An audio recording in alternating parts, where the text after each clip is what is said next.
এই পদত্যাগের দাবি জানালেন জুনিয়র ডাক্তাররা সিপিটি। দেখার মতো জিনিস। বাংলায় এরকম কোনো আন্দোলন হচ্ছে যাই না যেখানটায় 22 ঘন্টা এক নাগারে কেউ রাস্তায় বসে থেকে বাধ্য করেছে পশ্চিমবঙ্গ সরকারকে, যাতে পশ্চিমবঙ্গ সরকার নির্দেশ দেয় কলকাতা পুলিশ কমিশনারকে যে তুমি দেখা করো। আজকে জুনিয়র ডাক্তারদের এই আন্দোলন, তাদের এই দৃঢ়তা, তাদের এই নৈতিকতা, তাদের এই জেদ, তাকে আমি স্যালুট জানাই, কালকেও বলেছি। এবং বাধ্য হলো পুলিশ কমিশনার মাথা নিচু করে তাদের ডেপুটেশন নিতে। সেখানটায় ইঙ্গিত ছিল পশ্চিমবঙ্গের মুখ্যমন্ত্রীর, আমি আপনি সবাই জানি। নাহলে ক্ষমতা হবে না সিপি সাহেবের তাদের সঙ্গে দেখা করার। বাংলার মুখ্যমন্ত্রীর ইচ্ছা অনুযায়ী তিনি দেখা করেছেন। বাংলার মুখ্যমন্ত্রী পরীক্ষা নিচ্ছিলেন যে আমি তো খেয়ে দিয়ে এসির মধ্যে এসির হাওয়া খেয়ে আন্দোলন করে নেত্রী হয়েছি, আজ বাংলায় এ আবার কি হলো যে খাড়া রোদে খাড়া আকাশের নিচে ঘন্টার পর ঘন্টা বেপরোয়া মনোভাব নিয়ে কোনো কিছু সুযোগ সুবিধা না নিয়ে আন্দোলন করে চলেছে। তাই বাংলার মুখ্যমন্ত্রী আত্মসমর্পণ করেছেন আন্দোলনকারীদের কাছে। কিন্তু আন্দোলনকারীদের বক্তব্য অনুযায়ী উচিত ছিল কালকেই এখানকার যিনি নগরপাল, যার নেতৃত্বে আরজি করে ভাঙচুর, লুটপাট, তথ্য লোপাট হয়েছে, তাকে অন্তত তার আসন থেকে সরিয়ে দেওয়ার। এর আগে রিজানুর কাণ্ডে প্রসূন বাবুকে কিন্তু সরানো হয়েছিল। মনে করে দেখুন, বাংলার মুখ্যমন্ত্রীর আজও অহংকার দেমাগ কোন পর্যায়ে আছে সেটা বোঝার চেষ্টা করবেন। কালকে ফাঁসির আইন করছেন তিনি ঢাক ঢোল পিটিয়ে, কিন্তু ফাঁসির আইন করার সময় একবারও এই আরজিকর কাণ্ডের চিকিৎসক ছাত্রী খুনের জন্য তার মনে হয়নি 1 মিনিটের শোক প্রস্তাব পালন করি।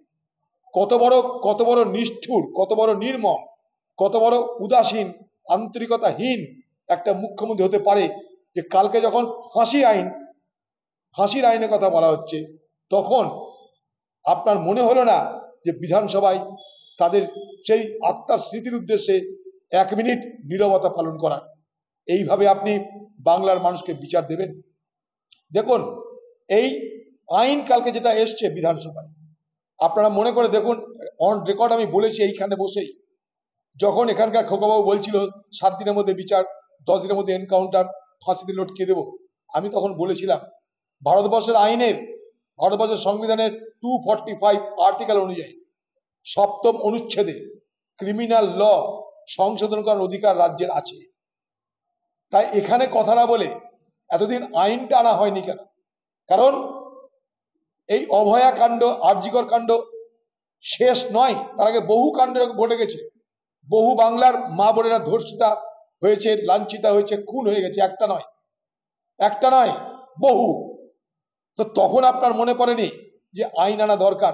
এখন আপনি অভয়া কাণ্ডের পর, আরজিকর কাণ্ডের পর মানুষকে ধোঁকা দেবার আরেকটা আইন আনছে। যেমন ঘটনা ঘটে যাওয়ার পর পুরো তদন্ত প্রক্রিয়াটাকে ব্যাহত করা, বিপথে চালিত করার জন্য আপনি এবং নগরপাল বিনীত গোয়েল, আপনারা দুজনে তার বাড়ি গেলেন, নির্যাতিতার বাড়ি গেলেন, ধর্ষিতা এবং খুন হয়ে যাওয়া পরিবারের ছাত্রীর পরিবারের সঙ্গে দেখা করতে গেলেন। সেদিন থেকে আপনি তথ্য প্রমাণ লোপাটের ব্যবস্থা করছেন। সেদিন আপনি দেখা করতে গেছিলেন কেন? যাতে অপারেশন ধামাচাপা, অর্থাৎ তথ্য প্রমাণ লোপাট হয়। সারা বাংলা জুড়ে প্রতিবাদের ঢেউ আপনি রুখতে পারছেন না। আপনার ধমকানি, চমকানি, ভয় দেখানো, পুলিশ, মস্তান, গুন্ডা, আরজিকর ভাঙা সবকিছুকে ছাপিয়ে বাংলার নাগরিক সমাজের এই যে অভূতপূর্ব আন্দোলন, সেই আন্দোলনে আপনি দিশেহারা। তাই যেমন তথ্য প্রমাণ লোপাট করার সময় আপনার বিরুদ্ধে বলেছিলাম অপারেশন ধামাচাপা করছেন, আজও বলছি আপনার কালকের এই আইন এনে যখন আপনি বুক টুকে বলবেন আমি আইন আনলাম, তার উদ্দেশ্য হচ্ছে বাংলার এই গণ আন্দোলনকে, বাংলার এই প্রতিবাদ মুখর নারী সমাজ এবং প্রতিবাদী সমাজকে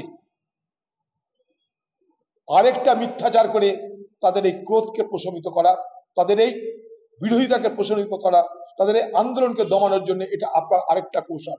একটা কৌশল ছিল তথ্য প্রমাণ লোপাটের কৌশল, আজকের কৌশল হচ্ছে এই আইন আনার কৌশল, হচ্ছে এই আন্দোলনকে থামিয়ে দেওয়ার কৌশল। যদি আপনি আন্তরিক হতেন, যদি আপনি সত্যি আন্তরিক হতেন, তাহলে এই অত্যাচারিতা, এই ধর্ষিতা খুন হয়ে যাওয়া মেয়েটার আত্মার প্রতি শ্রদ্ধা জানিয়ে অন্তত বিধানসভায় 1 মিনিট নীরবতা পালন করতেন। একবার আপনার মুখ দিয়ে আর্জি করার কথা বের হয়নি, বলুন। আর এই যে আইন আনছেন, এই আইন তো পরের জন্য, এটা রিট্রোস্পেক্টিভ এফেক্ট নাই, অতীতের নাই, আগামী দিনের প্রসপেক্টিভ এফেক্ট। এর সঙ্গে অভয়া আরজিকর কাণ্ডের হত্যার কোনো সম্পর্ক নেই। মুখে বলছে আমি হত্যাকারীদের ফাঁসি দেব। আপনি যে আইন আনছেন, সে আইন যদি কোনোদিন বাস্তবায়িত হয়, আপনার ক্ষমতা নেই এই আইনের দৌলতে যে আপনি